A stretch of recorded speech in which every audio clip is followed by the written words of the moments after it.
Today we are touching on, I would say, a quite exciting entrepreneurial journey from a totally different industry into the world of hospitality.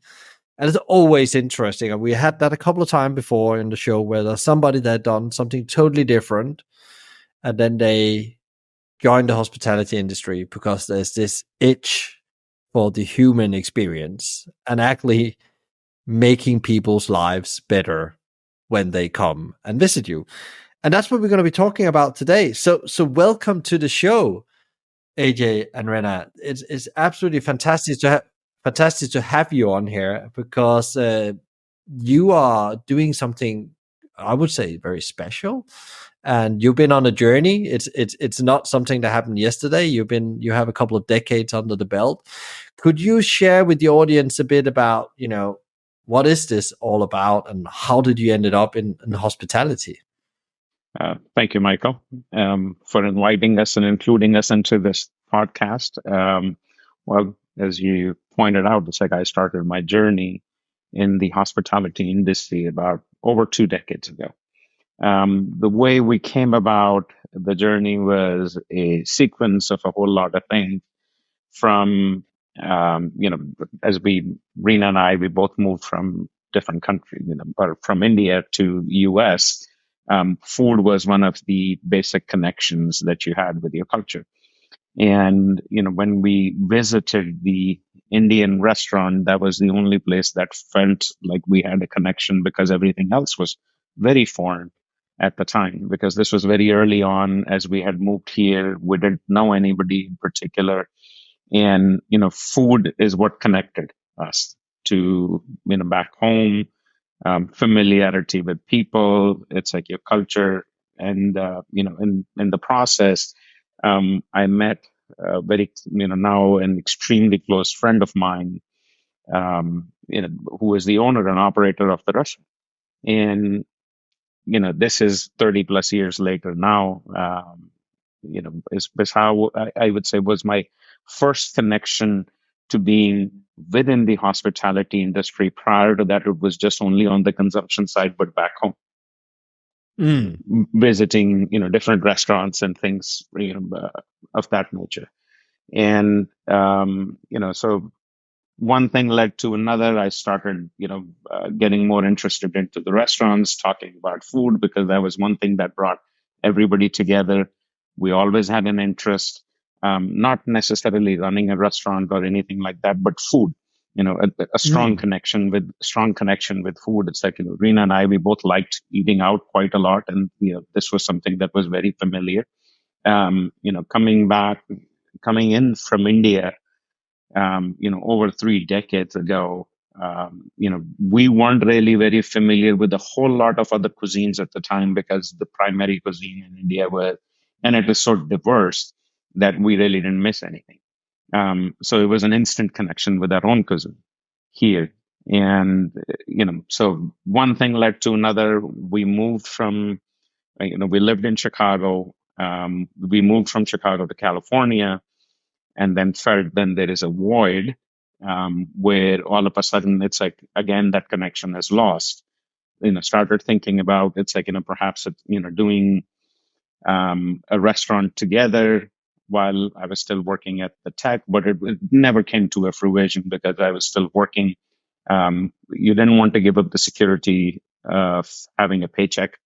That's the hard part. It's like in terms of the journey, because every time you think entrepreneurial, ventures for immigrants, it's a little bit different. If you have a job, it's too much to give up, because you're on your own. But we started looking for locations where, we were still scouting.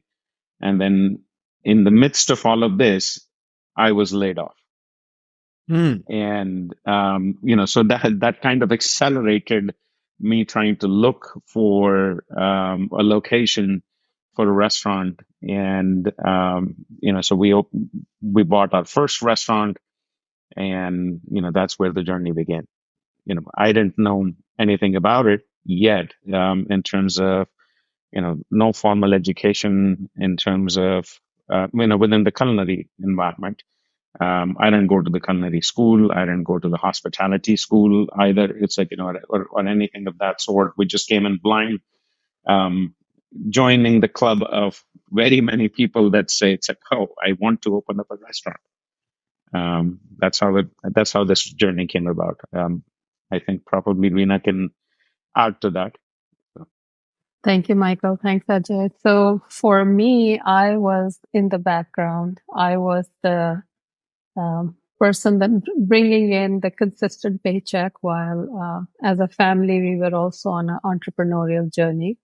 And a couple of years back, I transitioned out of tech, took some sabbatical time, kind of trying to figure out, do I want to jump in fully, not just being in the background in the hospitality industry, or go back to tech.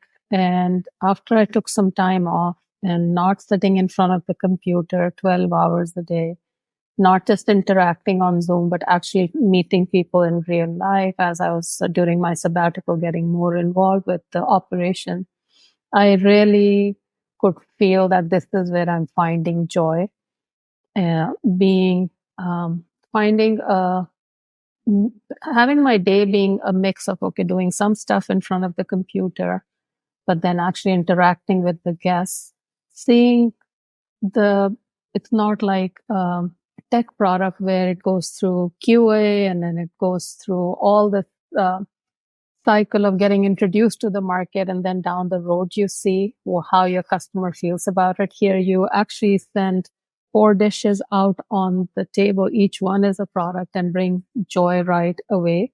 So you see the result of what you just did, how the customer reacts to that. So I found that made me really excited, got me connected to my creative side. And after having a discussion as a couple, we decided, okay, I think we are at a stage where we can both jump in. And as we are empty nesters now, we also feel it's given, taken us back to the time when we were dating, where we had so much time for each other. Now, even though we are working long hours, we're working together. So, in multiple aspects of our life, it's proving to be a good decision to be working together, leaving my tech life behind. I learned a lot from there, which I'm bringing in here. But uh, for now, this phase of life is definitely about focusing on our own enterprise. There's plans to expand that. So this is a good time to be part of this.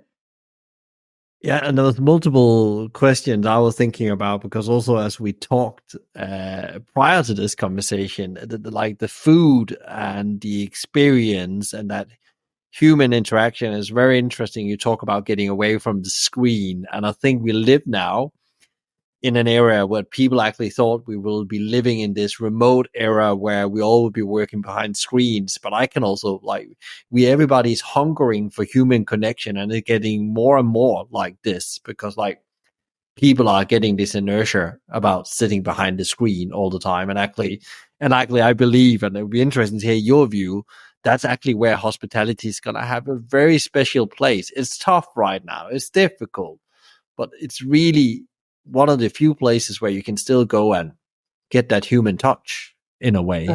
Right. And that's what you pay for. As more, of course, you need good food, but you pay for the human touch. Right.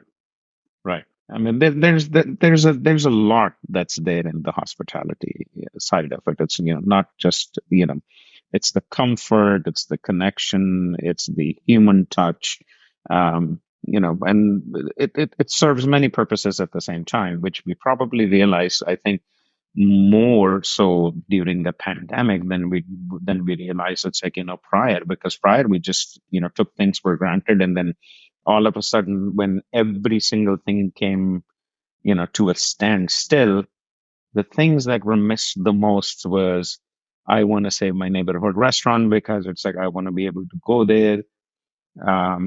Restaurants are a crucial part of, it's like what's needed within the fabric of the society. at the same time. So there's a lot of those positives came out of it as well, where people just realize that it's like, you don't have a restaurant, you don't have a place where you can go sulk, celebrate, meet, entertain, and it became many more things than just I'm going to order food. They're going to, and I'm going to eat it. It's like, just that monotonous connection was, evolved into something a little bit more for, I would say, a good majority of people. And also something I think you both touch on this, you come from the tech world. Talk to me a bit about it, and it could be both of you. You come with your angle here. What is, what draws you to hospitality? Because it's two different worlds, and I've been in tech myself, but I keep on being drawing back to this, food, the connection with people, and so on myself. But what is it that draws you for that? Because that's a really good job, like Well, on the bottom it's line. it's definitely a better paycheck. Mm. And I think it's I equate this to a high that we're in the business of instant gratification, meaning when somebody likes you or somebody hates you, for the most part, it right then. You don't have to wait. It's like I'm like in the tech world, maybe 6 months down the road, or it's like we're building a product that it's like we're going to launch in a few years or anything like that. It's like we work on things within the restaurants that we're going to launch. It's like either it's going to come to life, and if it comes to life, the next guest experience, we'll find out. It's what that is going to be about, and that human connection of trying to connect, it has its ups and downs with your guest interaction, but that human connection with people, that the people that you meet, friends that you make, and if you want to be away from the behind the screens, you can actually have a live feel to it, because it's like you are in so close proximity to these individuals that you've never seen and would maybe perhaps never see again, where you're rubbing shoulders. But there's this feeling of this element that it's like just being out into the market, that you're always out and about, Mm. which you don't have it if I'm sitting in front of my desk for the next 6 hours.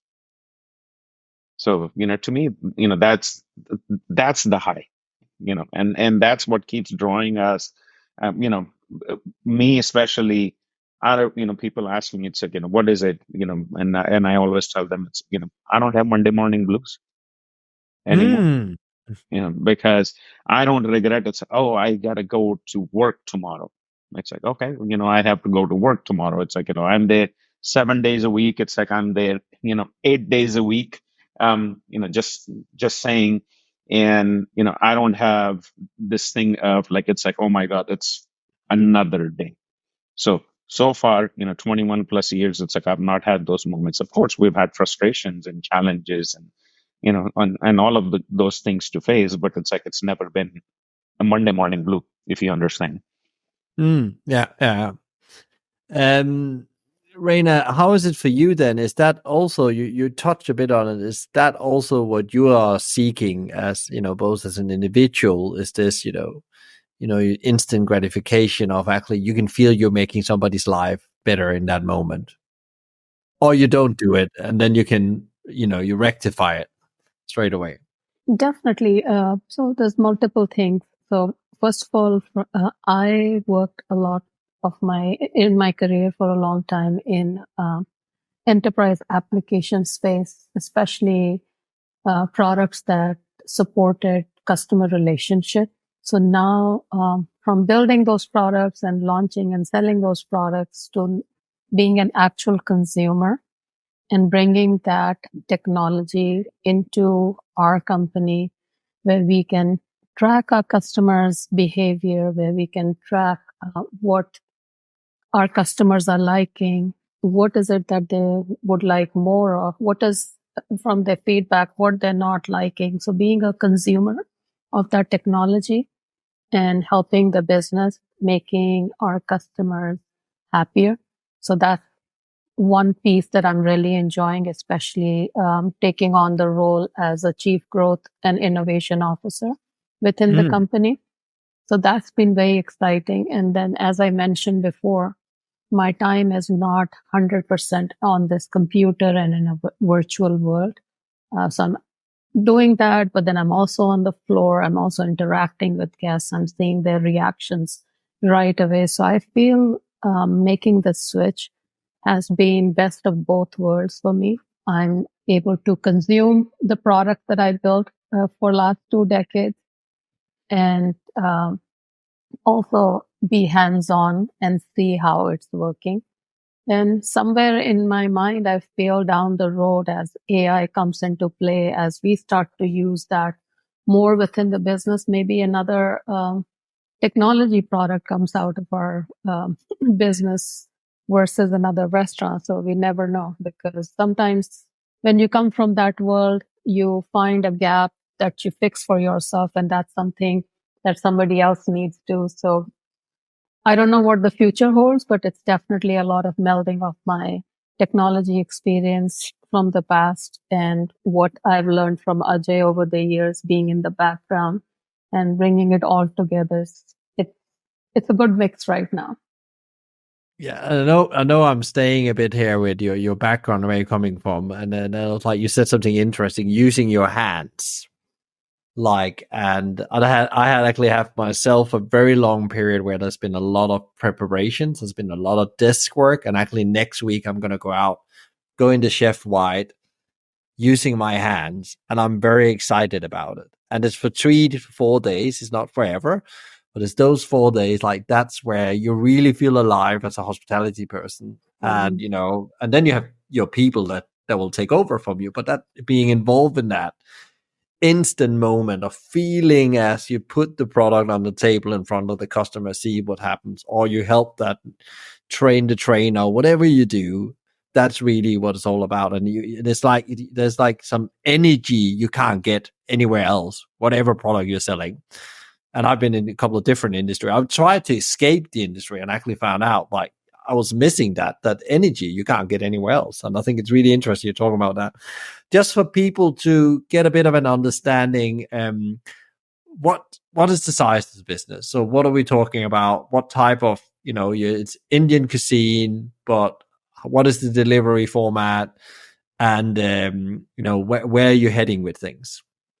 Well, yes, it's Indian cuisine, and more specific is, we have two restaurants currently. We're working on the third one, and we'll talk about that later on. But in specific, it's like um, we don't want to basket it into just a the broader scheme of like Indian things. It's like within Indian, we are also very specific. We have one restaurant that focuses on North Indian, the other restaurant that focuses on Southern Indian cuisine. So they're very distinct two different cuisines, although from the same country. And in terms of it's like our delivery mechanism, we are a traditional brick and mortar, and we are dine in primarily, but we're also takeaway at the same time. More in our oldest location, than our newer location, which is almost about a decade old. So it's not really new, but our oldest location is over 2 decades now, which is where we started. So, and we have about 45, 44, 45 employees currently within the company. And as we look to add, another location, perhaps it's like a different concept. We're looking to double the amount of you know human capital that we'll have within the company. So, And where would you say, if you place it from a dining experience, where are you? Because if people go on the website, which they will when we put the link in, you'll see these beautiful spaces. So I guess where are we on a dining experience? Are we casual dining? Are we high end we dining? so I would say we're in between a high end to, I won't qualify. It's like, I would say it's like we're more approachable fine dining and in a casual setup. So we're not your white table cover restaurant. We're your modern restaurant where everything, your environment and things like that are modern. Your food is a little bit of a touch of modern as well in terms of techniques and things like that. But it's definitely not a white glove restaurant. And what is it that you think that make you different? What is it that you think that makes you customer? Because like being in business for 2 decades, it's quite significant in any industry, but especially in the restaurant and hospitality industry, staying around. What is it that makes you, sticky? And people keep on coming back, I guess. You must have repeat customers to stay in business for decades. I think the biggest success for any restaurant, especially within the hospitality industry, is having that repeat guest. Because unless you happen to be at a touristy spot, touristy destination, let's say Eiffel Tower, if you're a shop across Eiffel Tower, it probably is not built upon repeat guest because it's just built upon, it's like just service. Yeah. Nothing bad against it. It's just that it's like, their focus is serving whoever is coming in next. It's like, our focus is more in serving whoever is coming in next, and then maintaining and building that relationship with them, long term. So, I think we have a very healthy, repeat guest percent. I would say that we have, there are days that we have almost about 80% repeat guests. It's like that's all we see within the restaurant. But I think we're almost about, it's like over 30% is our repeat guest. Wow. Yeah. And what is it that they love about you, your raving fans? What is it that make them come again and again? Because I guess when you started out, it was quite a unique proposition to do the Indian cuisine, with specific on the south of India. But I guess as years goes, competition shows up. Absolutely. And that is always going to be a constant. Competition is always going to be a constant. But I think the biggest difference between you and the competition might be a single word, which is consistency. Mm. And if you're able to consistently deliver the experience over a period of time, or enhance perhaps the experience over a period of time, I feel that that is your key, to you know striving or surviving this far, within the industry. Because most people, when and this is what we see time and again, is a restaurant is launched, they're very focused, they put in all of the effort, it starts to roll, the effort starts to fade away, Mm. and eventually the demise happens as well at the same time. But if their experience, or if they're focused on the business, or more in terms of the experience, because the hardest part in what we do is, if you had a particular dish at our restaurant 2 years ago and you don't join us 2 years later, you are still expecting it to be exactly the same as of how you remembered it from 2 years ago, which is very difficult to achieve. So, I think our hardest part of doing what we do is maintaining that consistency. In connection with that, do you think, with both your backgrounds in technology, that is that a strength you're coming with again? Because I guess technology is the same. I want to know that what the platform we on today, I want to know it works every time. I want to know my Zoom works, and I want my email works and it's consistent, and I don't get surprised that things are moved too much around the next day. I would say that definitely, coming from corporate background, or somebody who comes from with any formal education, they are able to put some processes in place, whether it's documenting their recipes, or just procuring consistently the right ingredients. But I second what Ajay said about consistency, but we also time and again see on our reviews from our customers, whether it's something they write online, they'll send an email to Ajay or just talk directly to him where they say that when I visited you last time, I felt the food was great, but I don't know what you do this time around. It's even better. So we don't stop tinkering, I would say. We are consistently looking to make things better. There is a small percentage of the menu that we try to also refresh, bringing in new items. That kind of keeps us on our toes, keeps it innovative. Also, for our chefs, if you're repeatedly every day doing the same thing, there is a boredom that comes into play. And if you are also giving a human a chance to innovate and do something new, chances are not only will they deliver the new stuff better, they'll also be energized to consistently produce what they've been doing forever. So, for example, butter chicken, which is a quintessential dish at an Indian restaurant, our butter chicken has evolved over the years, and we hear time and again from people that it's amazing. How did you make it even better? But then we'll also do specials for the month. So, for example, this month, we are celebrating the cuisine from Goa, which is a beautiful part of India. It has Portuguese influence. It has Southern Indian influences. It's also a very cosmopolitan vacation spot. So all that comes into the cuisine.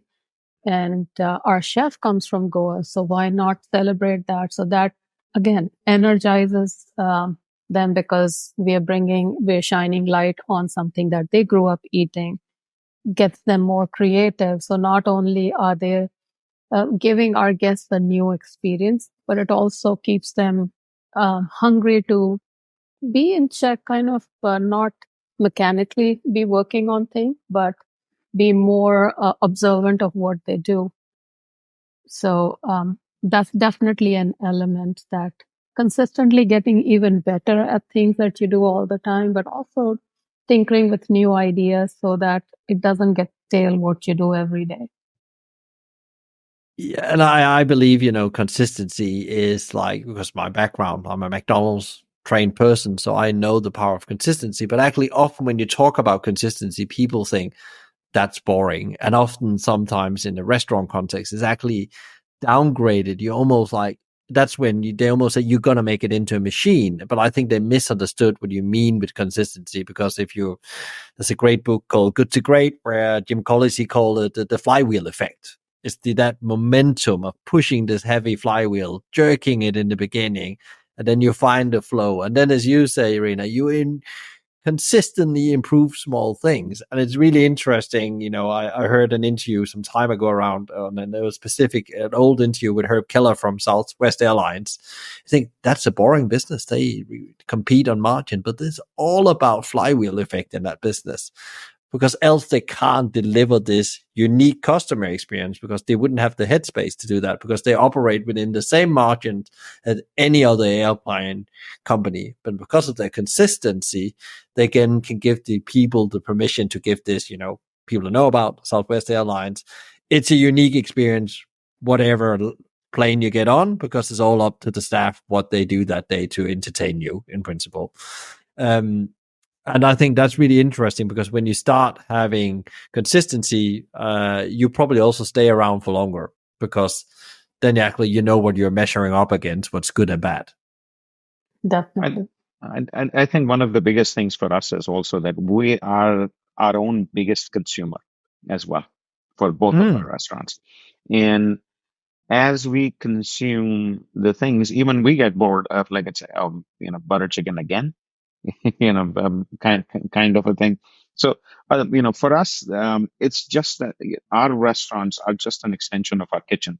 If there are things that we like, I mean, there are things that we produce commercially and are recognized commercially, but then there are things that it's that we enjoy and a particular time of the day or however it is. And it's like, those are things that also make it into our menu, because it comes from the same thought process as, oh, we love it so much, I'm sure people will like it as well.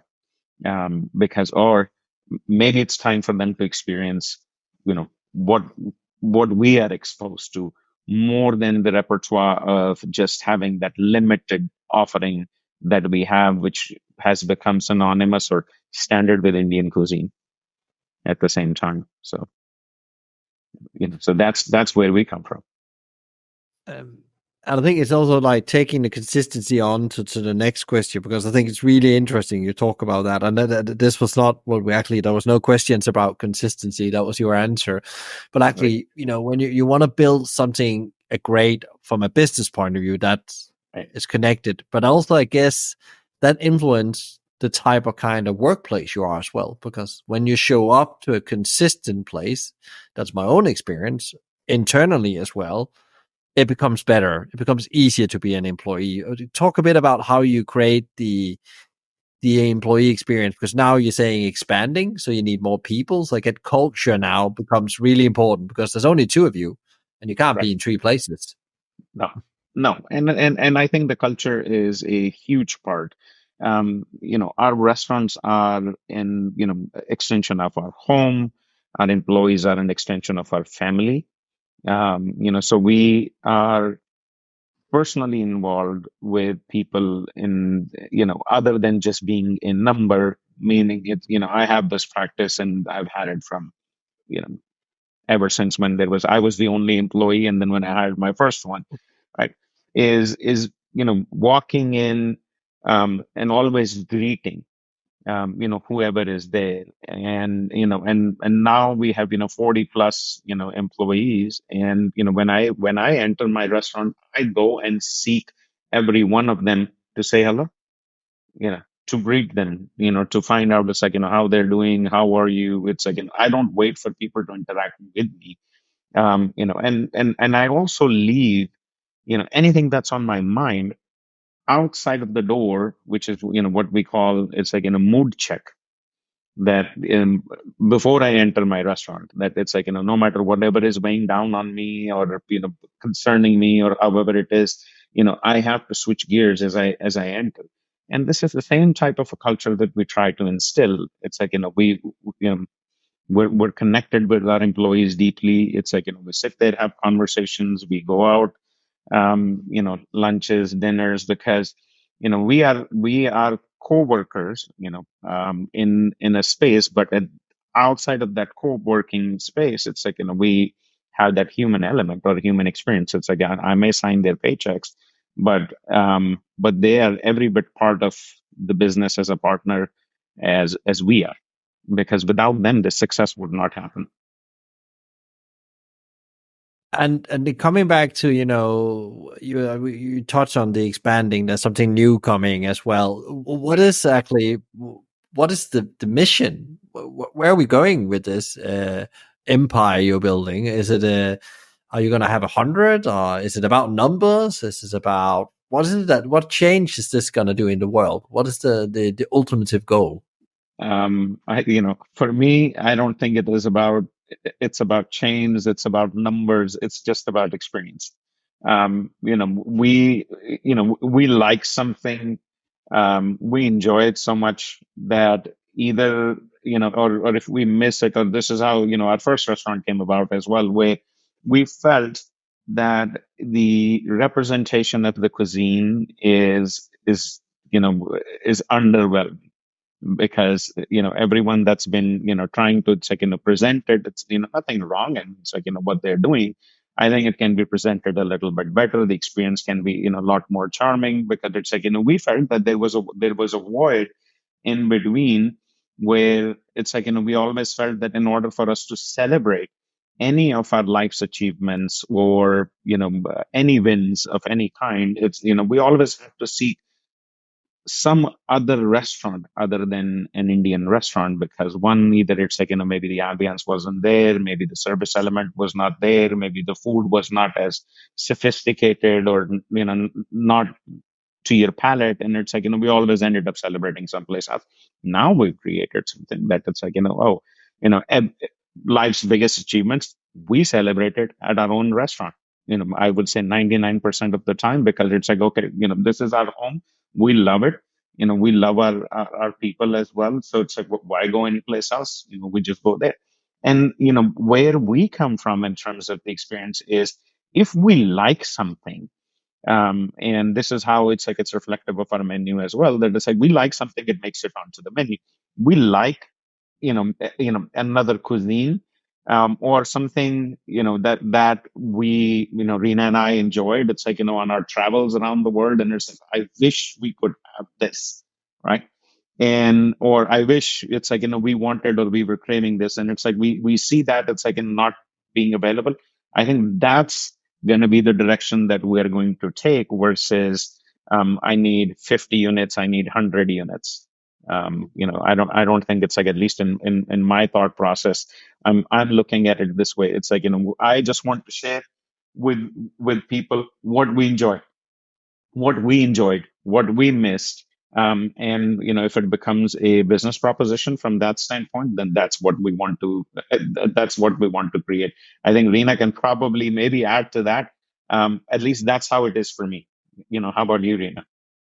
Um, I would say with a third location, as Ajay said, there was a certain type of food that we felt was missing in our neighborhood.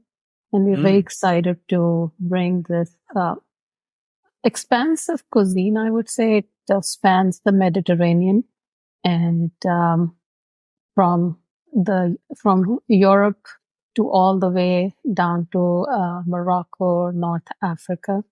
There is so much influence of that cuisine is so melded, and it presents differently, but still it's so intermingled in terms of technique and the ingredients. So we're going to touch upon the vast cuisine, bring that at really high quality in a sophisticated but almost like an extension of our living room space, with a very beautiful backyard. And when I think of it, I don't even think of it as business. I want people to come in as if they're coming to enjoy relaxed dinner at my home. They will have the most amazing drinks, and just stay, linger, enjoy small plates, get into the bigger entrees, enjoy the wonderful drinks that we have that represent that region, plus also bring in the freshness of the produce from California. So in my mind, this is a place where you come in, as soon as you come in, you forget the worries that you had. You had a long day at work, or whatever's worrying you. The time that you'll spend here, it's going to be amazing, where you'll forget about the world outside. You'll come in, you'll feel like you're on this lingering long um, journey through Europe, and you're making your way through Spain to maybe a journey over the ocean to North Africa, and you're going to be transported to another world. So definitely, I am really excited about it. We are on the peninsula. I think people will really love what we are creating, not just, it's going to be a beautiful space. It's going to be an amazing dining experience, the drinks to go along with it, the hospitality. So it's going to be just, I'm myself so stoked to go and try it once it all comes together. And I guess what you're saying here as well, as you're stepping out of the Indian cuisine, but again, I think there's something about the Indian cuisine that you really need to master a lot of things to be good at it. And I know every Indian home kitchen has its own tweak on things. And I've always been fascinated about especially when it comes to plant-based food, how Indian cuisine can do that. But the Mediterranean has a similar. It's just never really been experienced in the Western world, because often we forget why it tastes when we go on holiday as it does. It's because there is a complexity to cooking this. But is it that bit scary as well to like do the big jump and go and do a totally different cuisine than what people know you for? Well, definitely, it's always a challenge anytime, even if you did anything familiar. at the same time. So, even if we were opening yet another Indian restaurant, we would probably not be duplicating of what we already do. So it's the same thought process that, however and whatever it is that we want to bring to the market, there is a little bit of that scariness as well, that it's like, you don't know whether the success is going to happen or not. The question becomes that, when over 2 decades ago, when I started, it's like I knew zero, at the Mm. time. And I know at least 10 now. So it's like, so I am 10 better in 100. I won't say that it's like, I'm 90 better in 100. I'm probably about 10 better in 100. So the probability of my failures is now 90% versus 100%, prior. So I'm optimistic that, given the amount of experience that we've had, given the amount of connections that we have, given the amount of learning that we've had, and other things. While we may not execute perfect, while that's the goal, is we will still be darn right perfect in terms of our approach. And again, we're approaching it more not from a business standpoint, because it's, our obviously our business coaches, our banks, and everybody else. It's like, is always asking, what does your number look like? What does your P&L looks like? It's like, what's the projection looks like? And I always say, it's like, I don't know what it looks like. It's like, my gut feel looks like that I want to create something that I want to share with people. I like it so much that I want to be able to share it and become, maybe it will become a business proposition from that standpoint. And I'm okay to risk it, because I'm so confident that it's like I like it, that I'm sure that you will like it as well. That's where we're coming from. I think also there is this dilemma between numbers and scaling something that's human, and how do you find that balance? Because you talk about scaling an experience. When I listen to you, both of you, you are not scaling restaurants. You are scaling an experience and a feeling you want people to go home with. That's Absolutely. right. So I would say, Michael, what's different now, as Ajay mentioned, that we've learned a lot along the way, but the initial passion is still there. Whether somebody might call it stupidity, or the passion is still at the same level with additional layers of experience. So we feel more confident. The imposter syndrome, like anybody else, does creep in, but I think we both are very optimistic people. So we get over that. I was thinking about a question we haven't even talked about as we've been talking through this, and you could see what I said to you, that the conversation is going to go totally different than we thought. What is the driving value for this? Because it's so interesting when you talk about, the scaling the experience, I gut feel. What is the driving value of what you're doing? Like, what is the value at home? What is it that makes? Because I guess that's what makes it special. Can I jump in here? For me, Ajay, I know you were about to answer, but for me, I think doing something that brings you joy, brings other people joy. And if you can monetize that, why not? So you can make a living out of creating joy for yourself and your customers. I think that would be what drives me. So again, I'll let you answer. I don't think there is anything left to answer. You already did. It's quite funny. I had had a conversation with a friend the other day, and this book was lying on my desk over here. And I was thinking, as you've been talking, I was thinking, I don't know if you ever read this book called The Energy Book by John Gordon, American guy. This is about this guy that really hates his job in corporate, and he's miserable. Things are not working in any part of the life. And actually, it all comes down to positive energy and fuel the bus with positive energy. And I love the way my understanding is that you're trying to create these spaces where people can get more positive energy. Because if there's anything we need in this world, is more positive energy. We all struggle with it, because it is a difficult time. And then not only in the restaurant world, but in the whole world. In the entire world, it's like, we're all different, yet we're the same. Yeah. And we may come from different countries, we may come from different cultural backgrounds, we may come with different customs and things, but there is one element that that connects all of us together, and that's food. Whether it is in war, whether it is in peace, whether it's in celebration, whether it is in anything else, that whole element, it's like it just connects you together. Because even if we're staunch enemies, it's like we'll probably sit down over something to have a discussion. If we're celebrating, we'll sit down with something and have a discussion. So food brings us together. And that's the only place where friends and enemies can both come to the same table.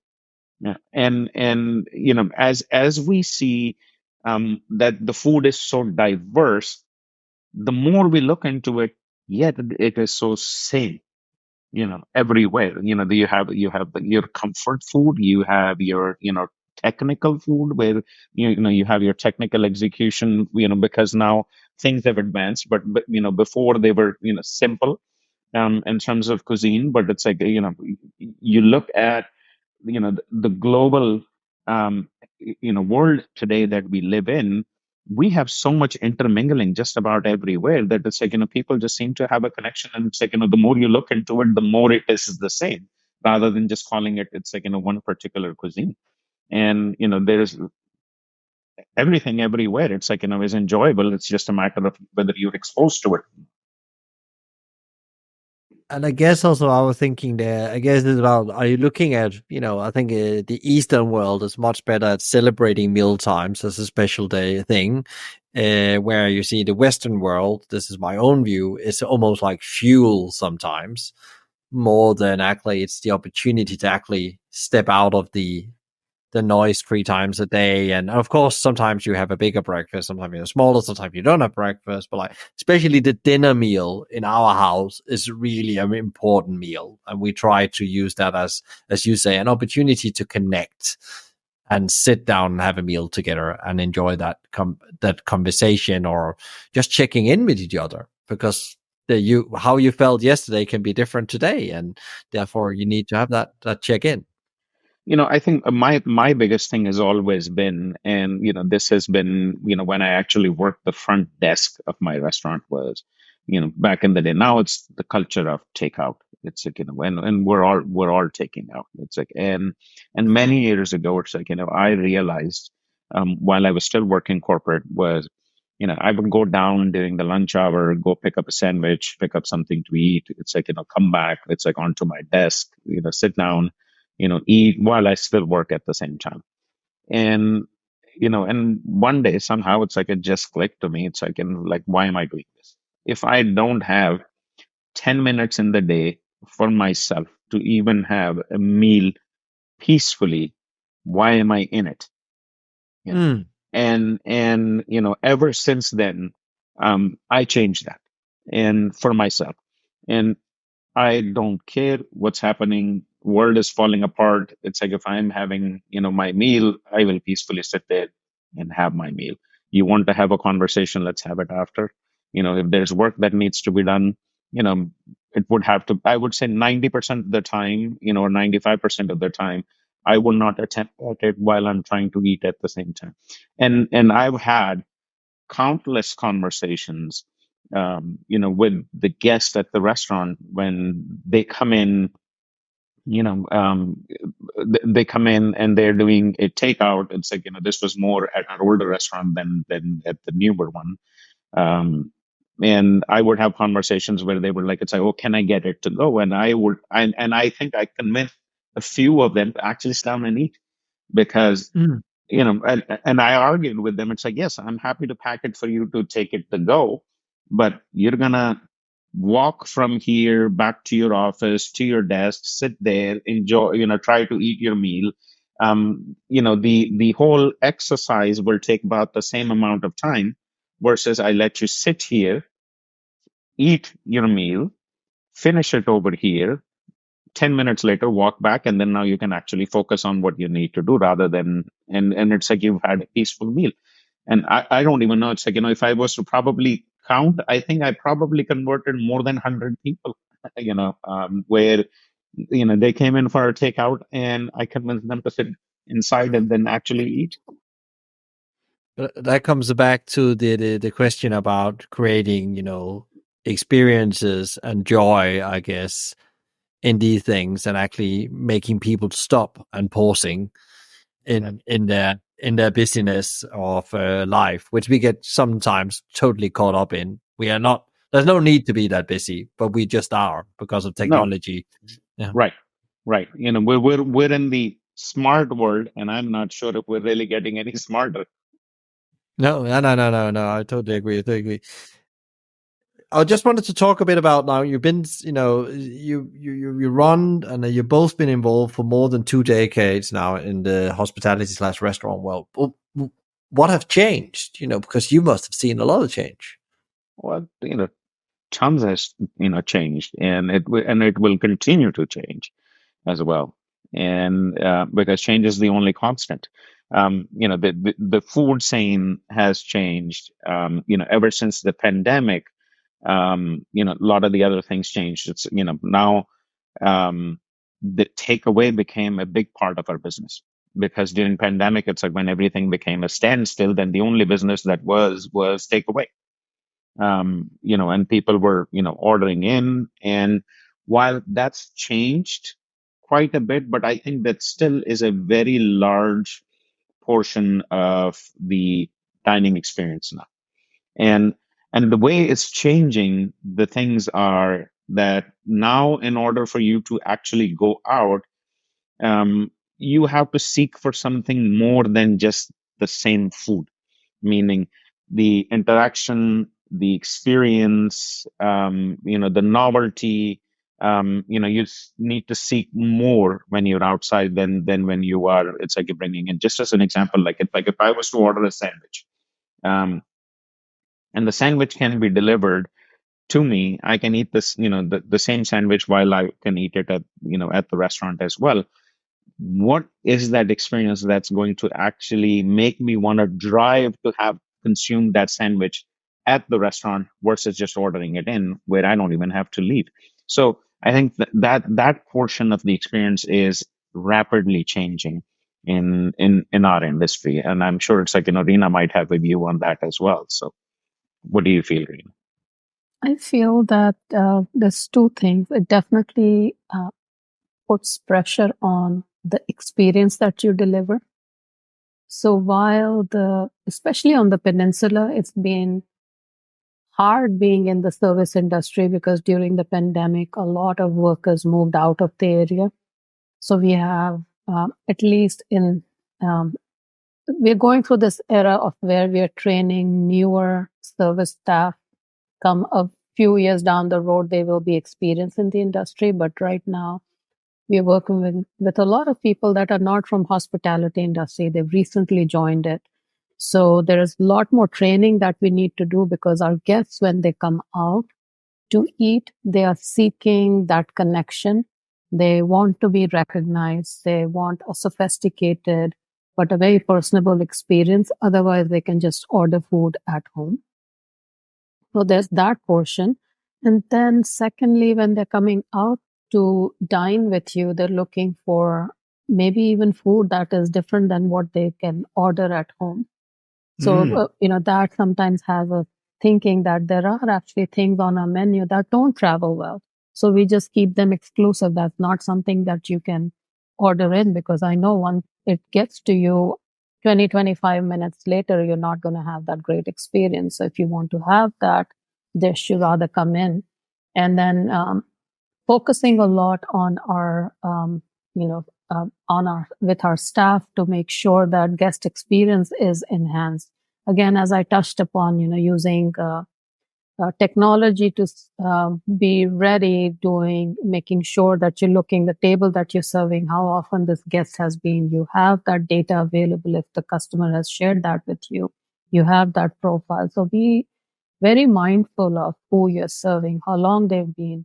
If you have the data as to what drink they had last time, remembering that, offering that again to the guests. So it's part of the challenge right now because, as I mentioned, we have a lot of new people entering the industry.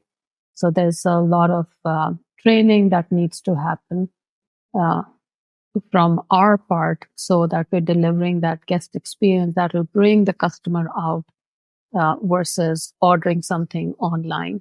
So I would say that that's been my observation. Super interesting. Because also there's a lot of experience that's left the industry. So today you're really the pressure is on you as the owner and operator even more to make sure that people are trained in things they might would have come with before. Maybe they've been to culinary school, maybe and you see there is a challenge there that will just evolve over the years. And I think the best of the best will crack that because that's just that's just a fundamentals of running the business. That's just how it is. You can complain about it or you can do something about it in principle. And I think now my belief it is going to be fewer, but hopefully also better restaurants over the next 5 to 10 years because it just demands more when people has to go and spend their money because I guess there's other challenges coming as well on ingredients and so on. You have to be very clever about menus, but also the cost of ingredients will go up, and therefore a cost of selling the experience will eventually have to go up as well for the consumer. So I think there's lots of things that will change, but also there's lots of opportunity within that. And to leverage that. Some really interesting angles. So there's a couple of more questions I want to ask you guys before we finish off. And one of them is that, and you might could give an advice each, or maybe you already agreed there's one advice, but what is like we're coming from that the restaurant industry is changing, but what is the one top advice you'd get to other operators out there that is trying to build this business as a force for good? I think mine would be that patience and consistency, those are the two very big building blocks because we have this thing, we don't have wins in this business. We have them very fast, but then, at the individual level, but it's like, otherwise on the overall level, the wins are very slow to come. So patience and consistency are two things that will probably take you through. Having that focus on, primarily having that consistency, because consistency is the key to success. Otherwise you get frustrated really fast. So that would be my own that would be my only advice. Yeah, and always know that when you know what you need to do on the day to reach the goal of your mastery, and that's the consistency, and you go and do those things, you then feel you completed something that day, and then that will compound up to something significant over time, over decades, for example. Right. So it's a very, very slow and tedious process. There is no fast ramp up, and that's why there is always, this industry joke is, how do you make a small fortune running a restaurant? The answer is you start with a large one, because by the time you're done, it's small anyway. So, so maybe Reena can add to it. So. My perspective is definitely consistency, but I also consider whether it's a restaurant or any other industry, as change is constant. I imagine yourself to be like a butterfly and be always ready to change from a caterpillar to a butterfly. And then you realize again that you're back to a caterpillar because the industry is changing. Your customer is demanding more. So you go back and rethink, still be consistent with the level of service and the product, but be ready to evolve, be ready to innovate, ready to go back and retrain and deliver on the next challenge. What is the one question you would have loved me to ask you today? I didn't ask you, but you would have loved me to ask you, and what would your answer be? Maybe Reena can go first on this one. I would have liked you to me, with AI and automation, what's Hmm. going to happen to our industry. Mm. And what is And the answer? I think this is one industry, even though in the short term it might feel like it's going to take away people's jobs, I don't think so. This is going to be one um, haven where people will get away from all the automation and uh, AI thinking thing for us. This is the place where people will come to seek joy and connect with each other. And while I'm saying that, I'm thinking about all the fun scenes that you see in Star Wars movies actually happen in a bar. So I don't see any amount of space travel, AI, or automation will take away the joy of meeting each other over food, over drinks at a restaurant. So it's going to be all these changes will still keep us humming and going towards even a greater era. That was a great one, yeah. And I absolutely agree with you. I think it's actually there's a huge opportunity for hospitality in, embracing from an operational effectiveness point of view, AI, but actually also position yourself as a very valuable place to go for people to disconnect from it. So what I think is the most important role hospitality is going to play in the future. What is your view, Ajay? Is there any question you would like I'd ask you then? Nothing jumps out per se to me because, I'm more conversation oriented. One thing lead to another, and it can continue forever. So I can't say that it's like, if there is one particular question that, I wish you would have it asked me. But, there is one observation that I would say is that what I hope the listeners listening to this podcast um, is that please break out of the mold when you visit any particular restaurant. Giving your opinions in terms of based on your first visit is not a true reflection of that particular establishment. Perhaps giving it multiple chances, then giving your opinion, because we're all entitled to a bad day, and Yeah, maybe maybe it is your misfortune that on our bad day is when you dined with us. yeah. Just having that open mind. So It's very interesting. I'm writing something. I write every day, and I was writing about something around. I had this observation: you're only as good as your worst day in exactly. anything. And I was likely noticing, some of the best mavericks like yourself when you interview them. They talk a lot about their how to, actually embrace the worst day as well, and actually accepting that's actually part of life. And then you probably have most bad days sometimes, then you have good for a long period sometimes to get better, but you have to embrace them, you have to love them. And it's like a counterintuitive, concept, because we all want this. It has to be perfect. It has Yeah. to be perfect all the time, and we can't Right. find happiness if it's not perfect in our Absolutely. view of the world or perception of how the world should be.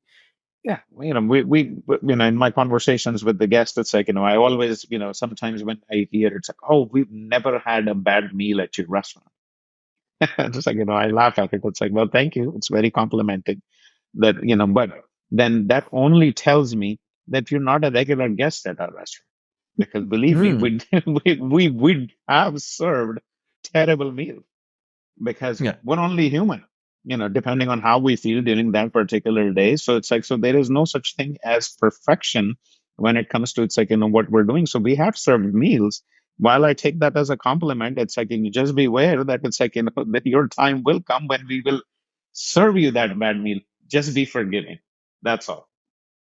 Yeah, I think that's a very good way of ending the conversation as well, both on the AI note, but also like we all just need to be a bit more forgiving to each other and a bit more kindness in general.